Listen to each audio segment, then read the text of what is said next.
Hello, I'm Carolyn, your host. Welcome to Weekly Minis, your bite-sized workshop on the hottest acro topics. You can reference all of our previous weekly minis and more amazing content on the Acro Dance Resource Center. If you have any questions, drop them in the comments and we'll do our best to answer those for you at the end. If you know a certified teacher in this group who should hear about this topic, be a friend and tag them in the comments. And then let them know. Let's try that again. If you know a certified teacher who is in this group, who should hear about this topic, today's topic, be a friend and tag them in the comments of this post right now and let them know that we're here. And if you know a certified teacher who is not in the certified group and should be, please make sure that you invite them to join us. Phew, got it. Today, we're thrilled to bring you a certified teacher's exclusive presentation with master teacher Meaghan Wegg, who is here to talk about the square hips exercise and why it's important. Meaghan studied aerial hoop and contortion at the National Circus School in Montreal. She was a featured artist performing around the world with Cirque du Soleil, as well as the Seven Fingers. She is the Aerial Arts Division Manager for Acrobatic Arts and loves to share her knowledge and positivity with us. We are excited to welcome Meaghan in this pre-recorded interview and segment. So just give me a quick second to cue things up here and away we go. Thanks for having me. Today we're going to talk about square hips, one of my favorite topics as it's super important for growth for a dancer from early ages all the way up to being a professional athlete. So one of the most important reasons we have square hips is for alignment. We have proper alignment, and we want to make sure everyone understands that both hips need to be facing forward in our acro, in our alignment with splits, and all of our hand balancing, acrobatics, contortion. And there is a difference between open and square, which is open and parallel. And it's super important to allow your dancers to work in both so that they can understand the ball and socket alignment for parallel and turned out. So I'm going to give you some examples today for that. Another important reason is to understand how to activate and work with both hips at the same time. So you have the working hip and you have the hip that's getting stretched. So the working hip will be the one in front, and the hip that's getting stretched will be that hip that always wants to sneak back, and you want to keep it square and in line. And then we also want to keep in mind body awareness in open and square.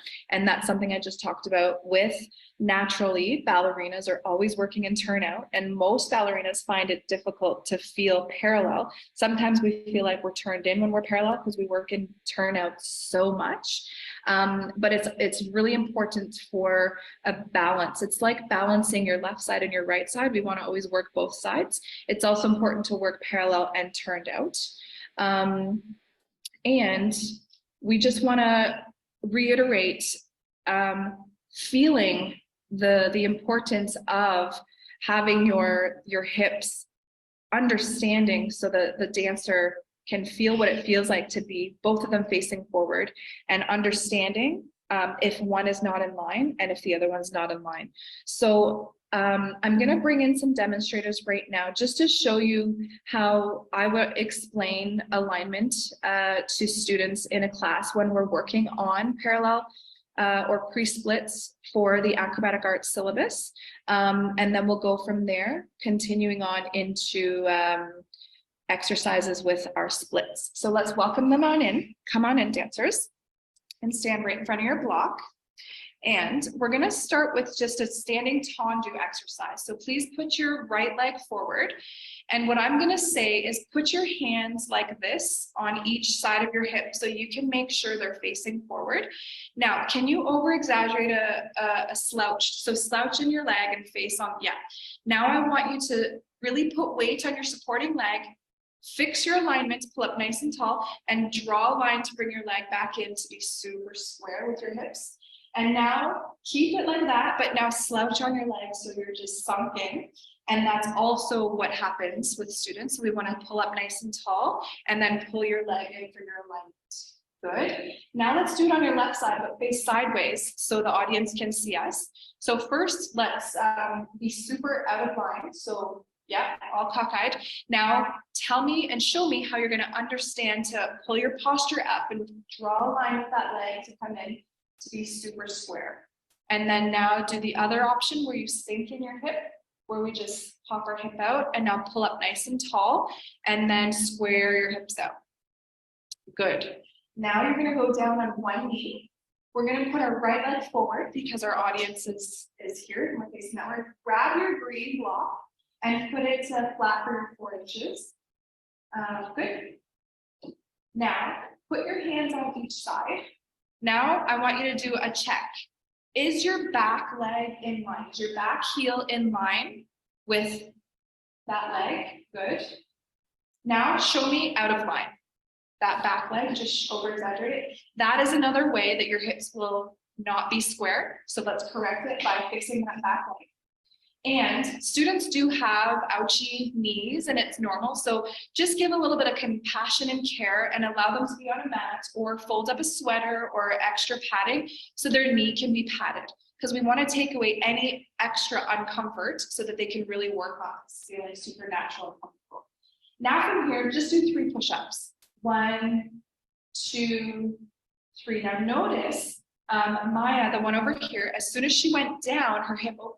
Maya, I want you to try to keep square, slowly doing your push-up down and up. Good, down, yes.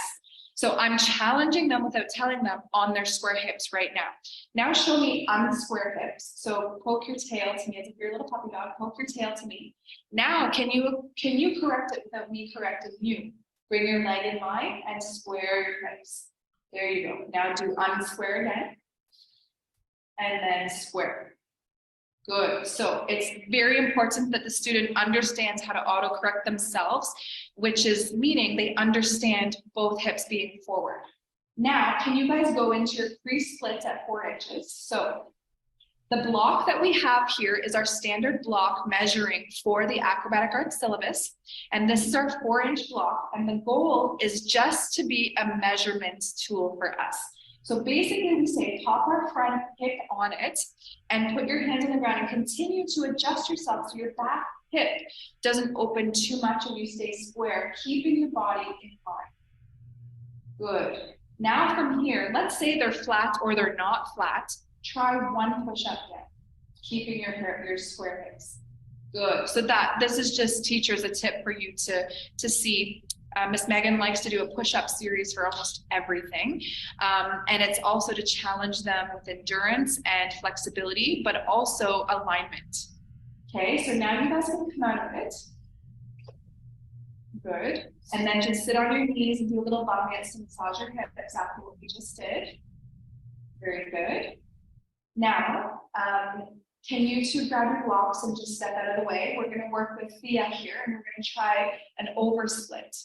So Thea has a natural oversplit, but we're still working on keeping it square. So put your leg up. In the pre-pro levels, we have oversplit here. Now you're going to slide down, and you're going to go into your split with it raised up on the block. Good. So notice how both of her hips are facing us. I don't think we can see it on the screen, but I'll just show you. Her back hip is facing us this way. Now, we're going to correct it. So put your hands in the ground and bring your back leg forward. And this is where her natural flexibility is for her square hips. So she's not over with her square hips. Now, Thea, I'm going to remove the block and I want you to try to go flat. She'll get flat, square, full split. And can you put your hands into the ground and adjust your hips to be square and pull this leg back even more. And there's her flat, square hip. She's almost flat. So we're a little tight in the hamstring. And the hip flexor is super flexible, but we have to pull it back to the hamstring. Thank you. So you can it. Very good. Okay, so those were little exercises that I like to share when I'm working on square hips. So we had our tendu devant standing, and basically anything you would like with ballet at the ballet bar, working the square hips in rond de jambes, tendus, both sides for sure, even rising up on demi-point, and getting the student to be aware if their hip is dropping or not. And if there's any fatigue or weakness in their hips, then it just needs to be worked with a little bit more of repetition endurance training. So like the tendus on releve, the tendus raising, or even just hip flexor lunges and little push-up series with them. So we want to always remember the importance of alignment, understanding how to activate and work both hips at the same time. We're not just working one when we're working our square hips, both of the hips are working. And we have body awareness in parallel and open. And in acrobatic arts, we insist on parallel due to the activation that comes with all the requirements in all of our limbering with our bridging. So we rise up and we elongate the spine and we open up our hip flexors to go down, keeping our feet parallel and our square hips in all of our bridging. And then also we use parallel feet in our tumbling, which is square hips, and our shaping for our back handsprings and roundoffs. And I want to just finish off saying, when I'm teaching, especially the little ones, but all ages, I like to say, imagine your hips are lights on a car. You need to light up your pathway in the night when you're driving. Otherwise, if they're not shining in the road, they're going to be shining on the side of the tree and you might veer off the road. You need to keep the light guiding your way to the next town. So I hope that helps you and makes sense. And thank you for having me. Awesome job, Meaghan. Yeah, so many practical exercises and steps that teachers can take to help their students who may have started to veer off the road, so to speak, to get them back on track. I love that visual as well, to give them a visual, because sometimes that's how we know our students learn all differently. Great tips and ideas. So teachers who have this questions came from our certified teachers group. We talk about it in our syllabus. It is a mainstay for acrobatic arts. It's in module 1. It's also on the Acro Dance Resource Center with videos that support what you're talking about here. And I think you also mentioned to me before we started recording, this is also further involved conversation for module 2. Is that correct? Yeah, that's correct. We talk about the importance of square hips and working on the floor and working into contortion in module 2 and in module 3. So Okay. it's continued talk, growth, and development through the whole syllabus. Right. So if we've got module 1 teachers who are wanting to take it to the next level, understand it on a deeper level as they increase their own professional and personal development, if they're not already registered for a module 2 course, or looking at having that example in class, further to your information here, that Acro Dance Resource Center is a great investment for them as well. So Meaghan, is there anything else you wanted to add on this? No, there's nothing else, but square hips is something that I noticed a lot of teachers, let's say, struggle with and have questions with. Don't be nervous to work it. It's not something that needs to take a whole class, but just make sure your students are aware right from the beginning, square hips, because a lot of students just honestly don't know what it is or what's needed. Taking that 1 minute at the beginning or at the end of every class will go a long way. Right. Just constant reinforcement, as repetition is the mother of all skill. Thank you once again, Meaghan, for bringing your brilliant insight and lots of tangibles for our teachers to take into the studio. Would you like to take an opportunity to thank your demonstrators? Yeah, can you guys come on, please? We have Thea and we have Maya and we have Eva. Thank you very much, students, for being here today. Thank you. Thank you. Thank you all. Thank you, Meaghan. Thank you, teachers, for being here again for this weekly mini. Join us again next time. See you then. Bye.